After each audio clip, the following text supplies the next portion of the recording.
Hello বন্ধুরা, আমরা চলে আসলাম সেকেন্ডনগর কালী মন্দিরে। দেখতে পাচ্ছেন এটা সেকেন্ডনগর কালী মন্দিরের গেট। আমরা অবশ্যই ভিতরে যাব, ভিতরে গিয়ে মায়ের দর্শন করব। তোরা আপনাদের সাথে থাকুন। আচ্ছা, আমরা এখন মন্দিরের ভিতরে চলে যাচ্ছি।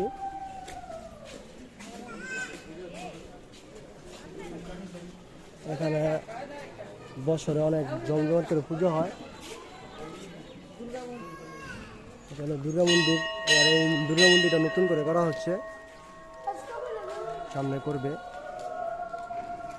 মায়ের মন্দিরের সামনে আমরা চলে আসছি, মন্দিরে মায়ের দর্শন করব।